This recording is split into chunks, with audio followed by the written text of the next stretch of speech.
Welcome to Business Innovators Radio, featuring industry influencers and trendsetters sharing proven strategies to help you build a better life right now. It's a great day. I'm Mark Imperial. For the past 7 years, I've scoured the globe looking for noteworthy experts, businesses, people, places, and things. On this special edition of the show, we'll meet some of the world's leading professionals in health, nutrition, and fitness, people from all across the country, around the world, and in your town. On this segment, my next guest is Terry Linde from Destiny Management out of Bellevue, Washington area. Terry, welcome to the program. Good morning. Thank you. So Terry, tell me about Destiny Management and the types of clients that you help. Well, Destiny Management is a fitness company, and we deal mostly with one-on-one personal fitness training, as well as working with nutrition consultation, and we do also offer corporate wellness programs for small to mid-sized companies, working mainly with the baby boomer market, people that want to either get back in shape or stay in shape as they go through the life process. Tell me more about that. So the clients that you work with, are they experienced fitness enthusiasts, or do you find a lot of beginners coming out and reaching out to you? Combination, but a lot of them are beginners that know the benefits of exercise, but don't really necessarily know how to get started or need some guidance as far as how many days per week, what exercises they should be doing for their goals, lifestyle, those types of factors. So I do some initial testing with them to find out where their baseline fitness level is, go over the goal setting, and then customize a program for each individual based on what their lifestyle, time frame, goals, and such are. Have you noticed any trends in the boomer market, for example?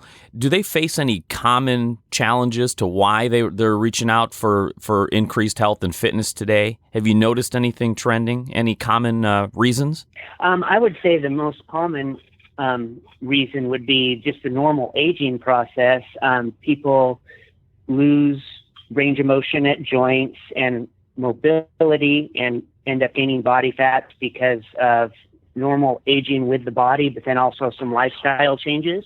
So they're looking at trying to maintain their youth better by strengthening up certain muscle groups, working around maybe injuries that they've had or little nagging, achy joints, those types of things, get those conditions better. And then losing body fat is the biggest goal, but gaining muscular strength in addition to that for whatever activities they might encounter. There's so much information out there on fitness today, and I'm sure they're seeing or being exposed to it on television and radio and everything. Are there any common misconceptions that somebody new coming to you have found? Have you discovered any common misconceptions that they hold? The biggest one I'd say is how quickly fat loss can happen. Weight loss can happen fairly quickly, but typically the majority of the weight lost when it happens quickly is going to be water loss. And body fat is roughly 3,500 calories that you need to burn in addition to what you normally would during the day extra to lose 1 pound of body fat. And your body can only process maximum is 2 pounds of body fat per week. So any quicker weight loss is going to be water, which isn't necessarily bad, but that misconception is hard to overcome. And then also what exactly is needed to get the results. So it's not like a super hard workout that's going to give a person results. It's consistency over the long period that's going to give them the best results. Yeah, tell me more about that. It's not a quick fix. As you mentioned, like the 3,500 calories, is that all? And then you also mentioned, over time, cumulative effect. That 3,500, it seems like a daunting number to lose 1 pound. Is that do you have to do that in each workout, or is that over time? Tell me more about that. It's over time. That should be over a week on an average.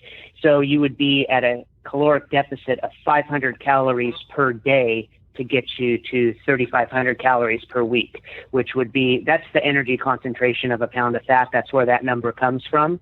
And that's kind of an average. So you wouldn't want to do that each day. And if you go at too great of a deficit, your body actually ends up holding on to body fat because it thinks it's starving. So it's finding the right line and combination for a person's recovery and their goals and how much lean body mass they have, and doing that consistently over weeks and months. Oh, that's really clarifying. So Terry, tell me a little bit more about like what types of exercises do you recommend for your clients that want to achieve that goal? Typically what I work with at first is building a good foundation. So basic exercises that are going to be applicable for real life movements. If there is an injury involved, that might be a different case because we need to work around possibly a specific joint or muscle group to help strengthen it and get it balanced. But large movements that involve the most muscle groups are going to be the most beneficial for burning the calories during a workout. The exercises are designed, and the strengthening portion is designed to balance the musculature around the joint, focusing a lot on the core, abdominal, hip musculature. The cardiovascular workout is going to be burning the most body fat for the given time period, so that's a big component. And then a flexibility training also to help in recovery and make sure that the range of motion stays maximal at a joint so the muscles don't tighten up over time. So it's a combination of strength training, cardiovascular training, and flexibility. I got it. So with that combination, can you give me a snapshot of what a typical workout would look like and in like what combination or what order you would do those and how long of each? Sure. For strength training, typically I would start, say, with a leg extension, leg curl exercise for the front and the back of the thigh, and possibly a leg press where you're pushing the feet away from you, because that's a very applicable movement for everyday activity, just getting up and out of the chair.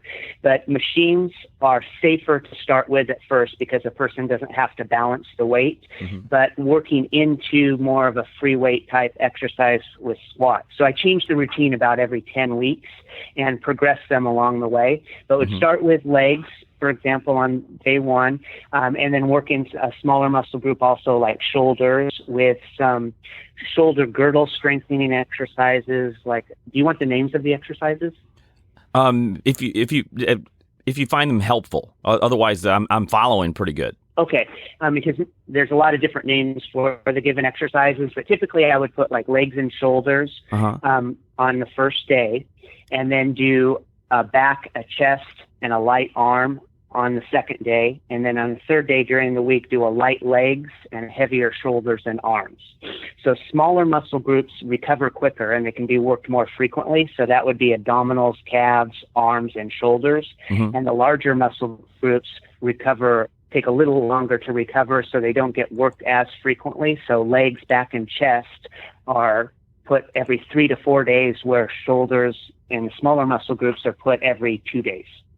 I see. Where does the cardio fit in and the warm up or stretching? So the cardiovascular I'll put in either as a warm up for a person or after the weight training, depending on what their schedule dictates. So 20 minutes is a minimum for cardiovascular benefits, and that's based on maximal heart rate, which is typically 60 to 90% of maximal heart rate, and that's 220 minus your age. So that's the range that your heart rate needs to be in for cardiovascular benefits. And if a person has the time, we'll build up to 60 minutes over the first few months to burn maximal body fat. If they're limited on time, then I use interval training where I alternate hard and light intensity. So they'll go all out for, say, 30 seconds and then light for 2 minutes, and all out for 30 seconds, and alternate that for 20 minutes to burn as many calories as possible for that given time. Gotcha. And cardiovascular training is best with 3 to 5 days per week. 3 to 5 days a week. So Terry, you have a lot of information, a lot of great information here. How did you get started? What inspired you to get into fitness? Actually, way back in high school, there was a business program with the high school, with the DECA program, where I could either go to class or start my own business. So I ended up starting my own business and did some research and developed business plans. And I liked owning a gym. So that was always my goal. That's kind of how I got started. And then I was back into bodybuilding at the time also. So that fit into my hobby. So that's where I got my education. I went to Washington State University and got a physical education major and a business minor, and then just took it from there. Oh, that's fantastic. If our listeners are in the area near the Bellevue, Washington area, and they'd like to learn more or connect with you and work with you, how do they find you? Where do they go?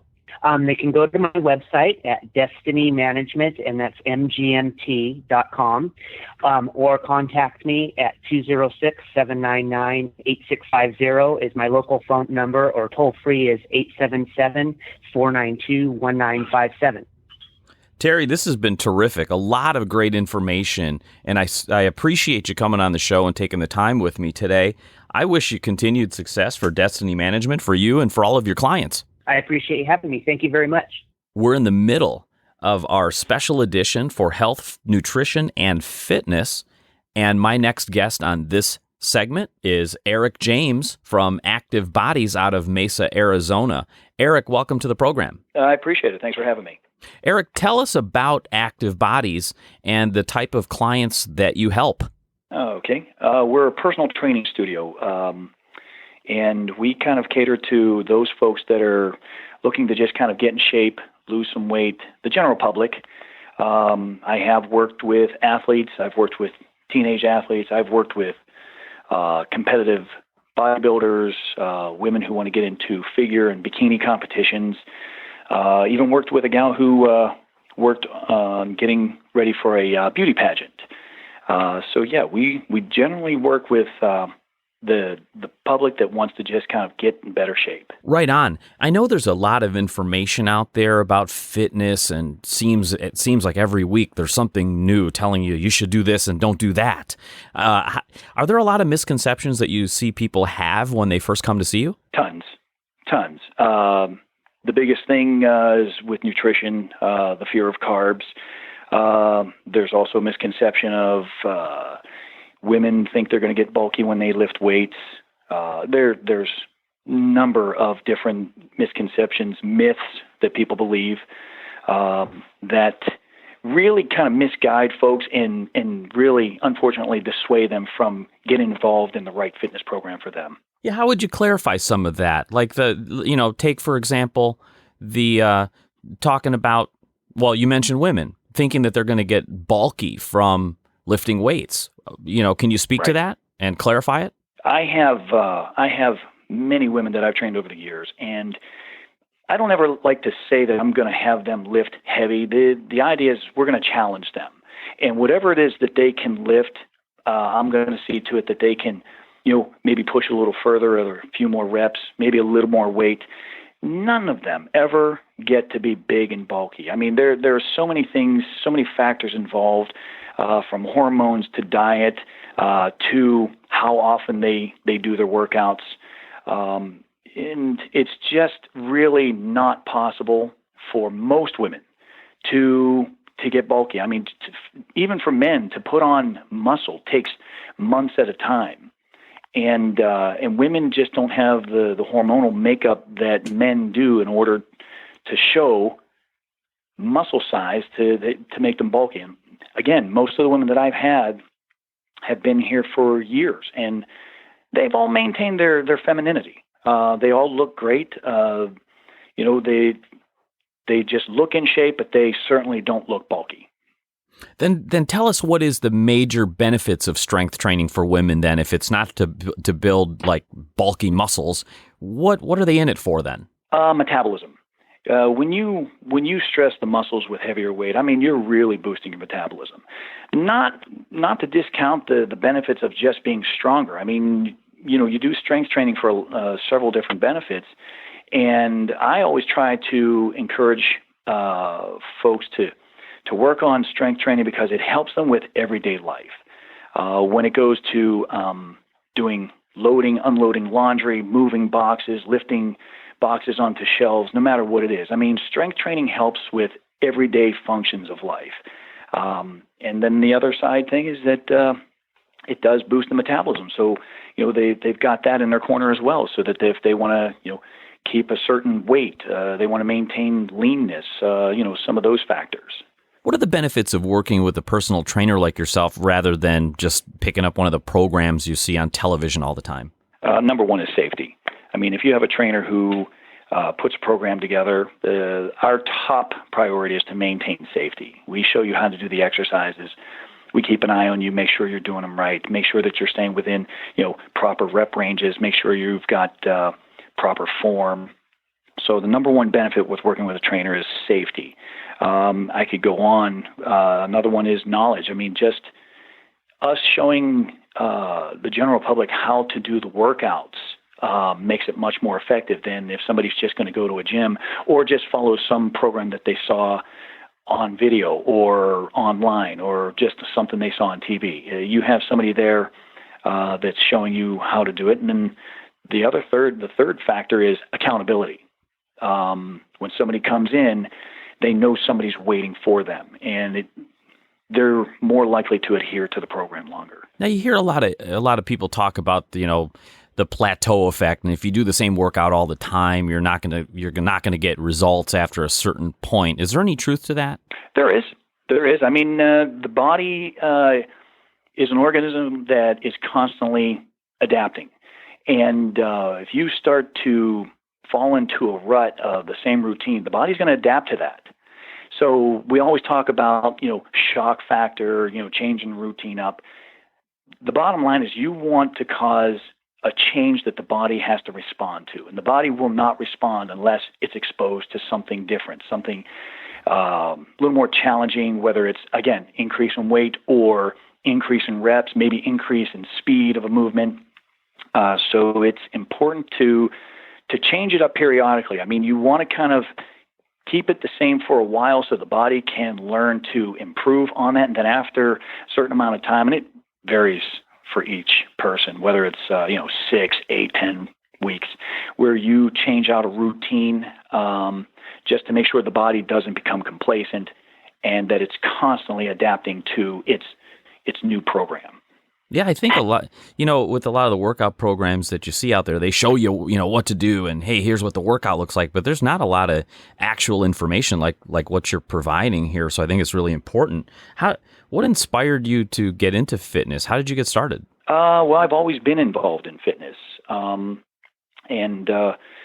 in college, I was working on a degree in nutrition, and the way my career path worked out, personal training kind of fell into my lap. And I decided to go with it because it was such a passion.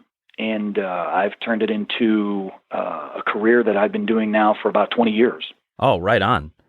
So if you were to give out a pearl of wisdom to somebody that's been wanting to get into shape, but, maybe put it off or they're intimidated by it, what would you tell them to get them started on the right path? What advice would you give them?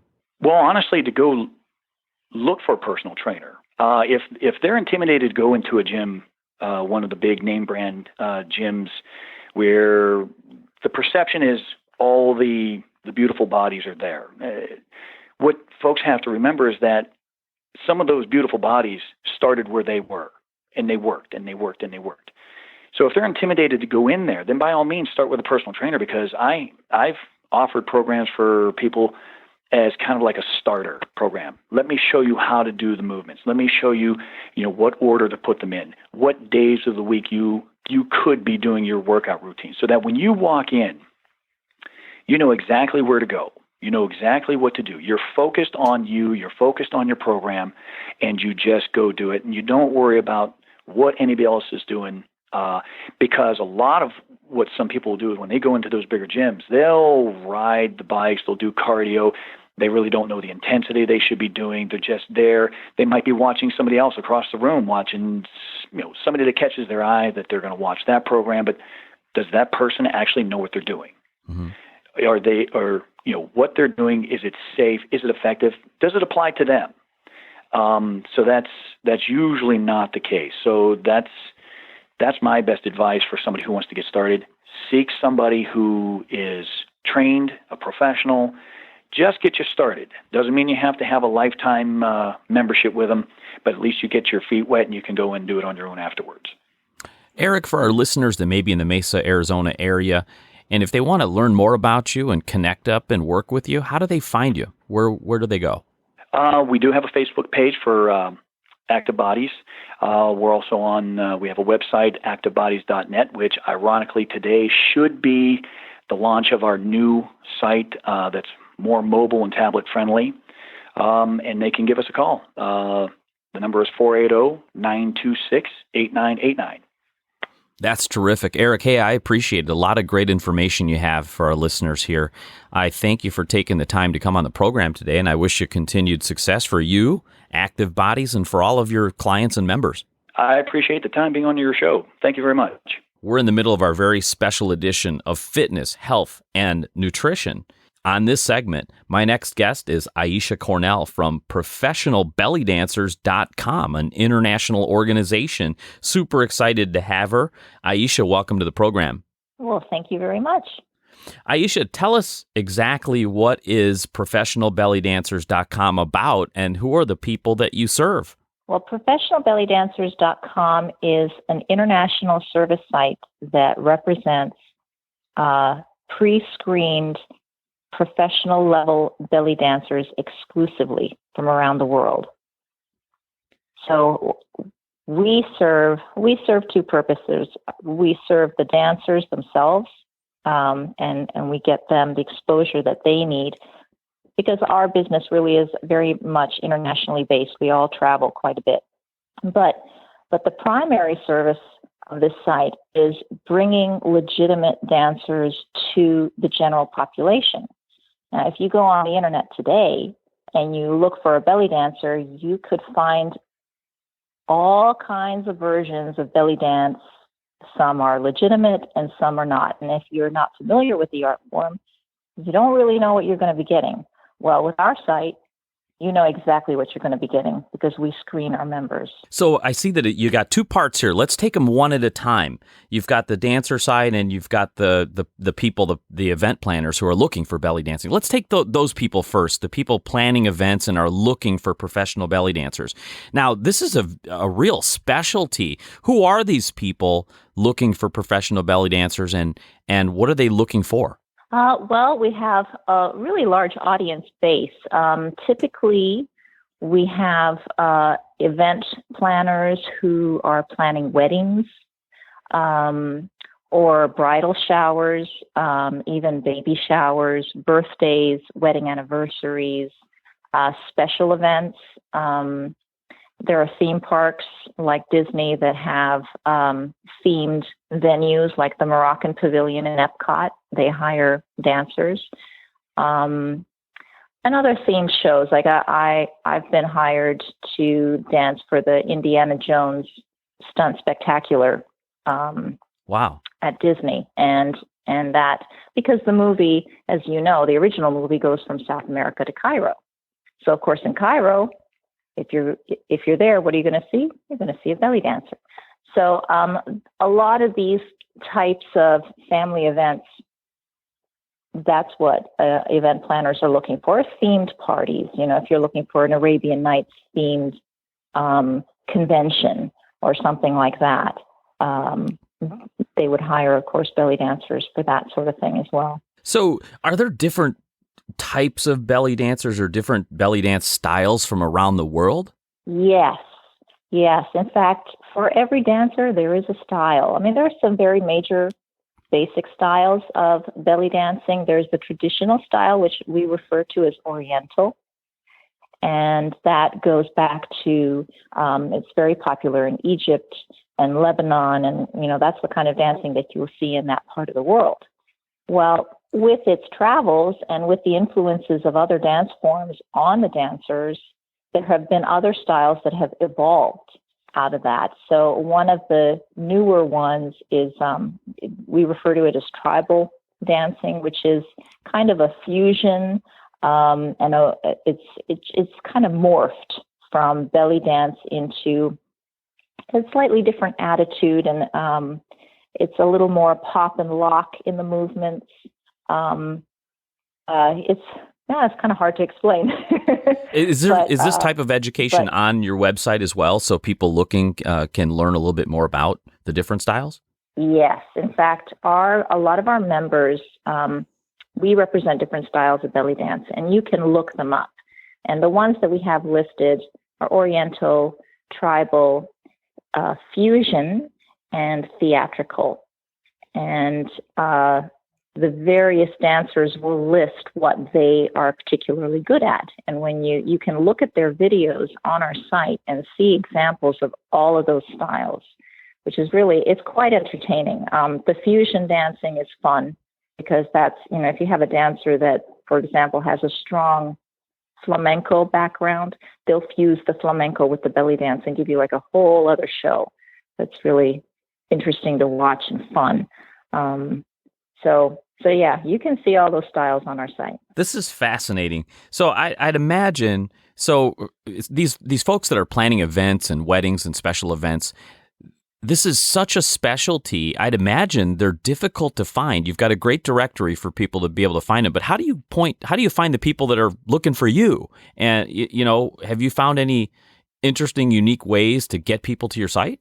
I am still reaching out and certainly doing the social media angle and promoting it that way. The other outreach that we offer on the site is we have a casting service as well. And what that allows people to do is, because the other market that we could potentially reach is theater, and looking for choreographers, for example, opera companies, dance companies, ballet companies. If they're doing a piece that is somehow, like Scheherazade or 1001 Nights, or Salome, there is an opportunity right there for choreographers to access legitimate belly dance choreographers who are experienced and use them as a resource for their productions.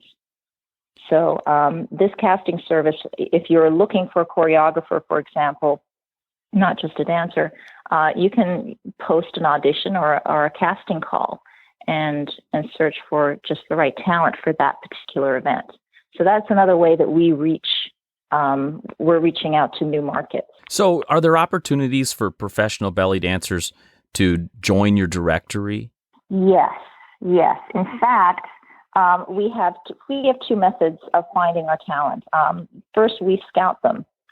And the main reason we do that is because to find a legitimate dancer is not necessarily that easy. You kind of got to know what you're looking for. And our industry is a fairly small community, relatively speaking. So we do our research on the dancers that are out there in the world, and we do background checks on them and see, what their resumes are like, what they've done, what their credits are, so on and so forth. So that's the one way we scout them. Mm-hmm. And then the other way is a dancer can also apply for membership, and there is an application form that we have that a dancer can fill out, and it's it's a little bit involved, but they can submit their application, and then we do our own little checking and we approve them. If we approve them, then they become members of our site. Excellent. So Aisha, how did you get started? What inspired you to get into belly dancing? Well, it was literally an accident. It was certainly not on my list of things to do.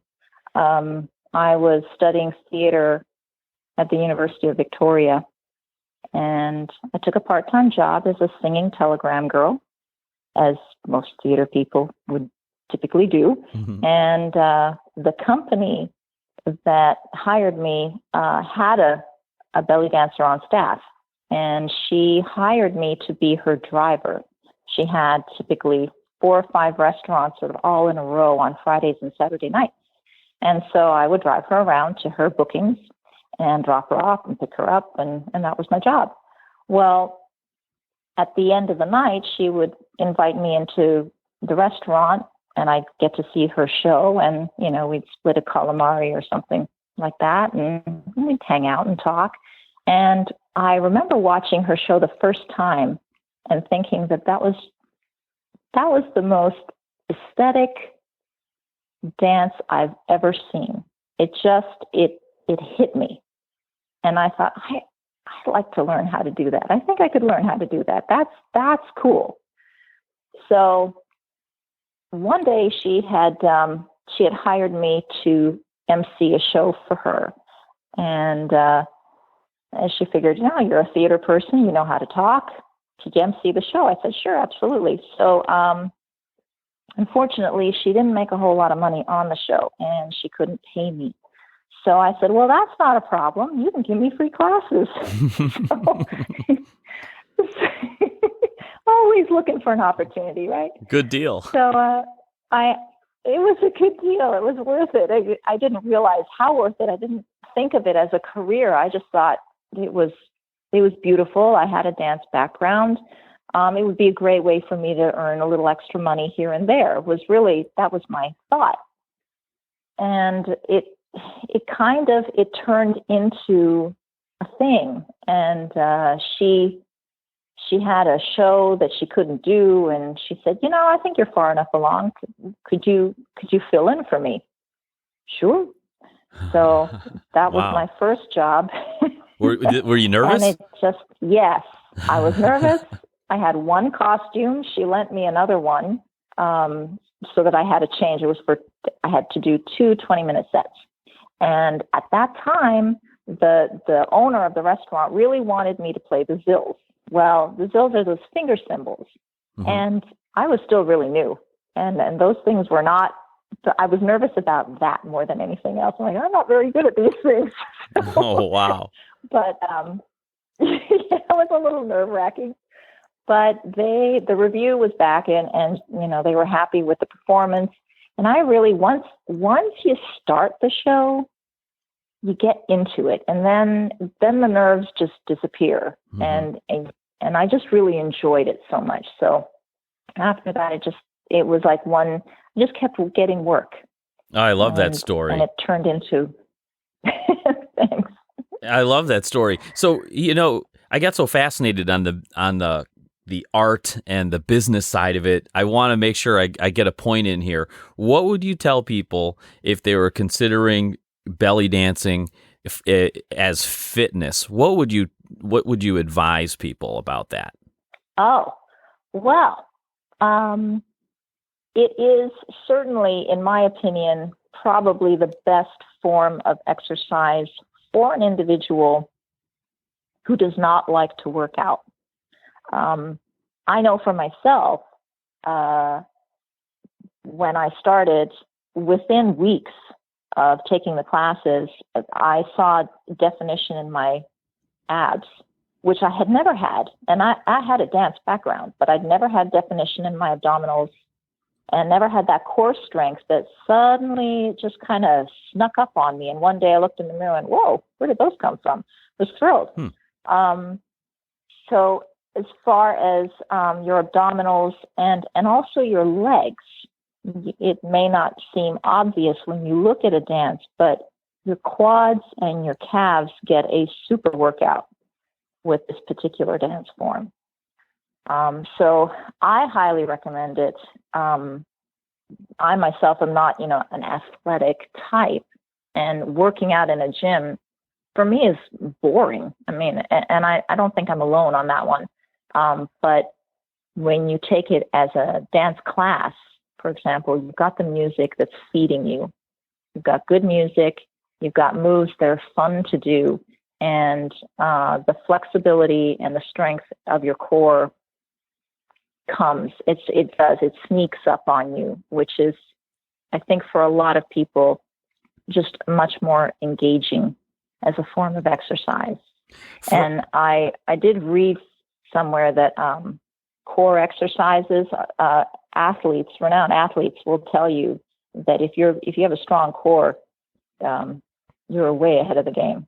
Yeah, that's right. For our listeners out there, Aisha, that are planning events and have been interested in professional belly dancers for their event, or if there's professional belly dancers listening that would like to get more information and connect with you, where should they go to find you? Okay. Well, they can go to the website, which is www.professionalbellydancers.com.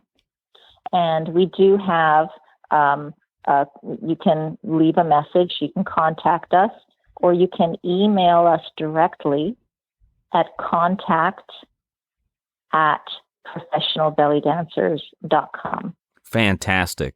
This has been absolutely fascinating and terrific, Aisha. I appreciate you taking the time to be on the program with me today, and I wish you continued success with professionalbellydancers.com and for all of your clients and fellow dancers. Well, thank you for having me, Mark. I appreciate it.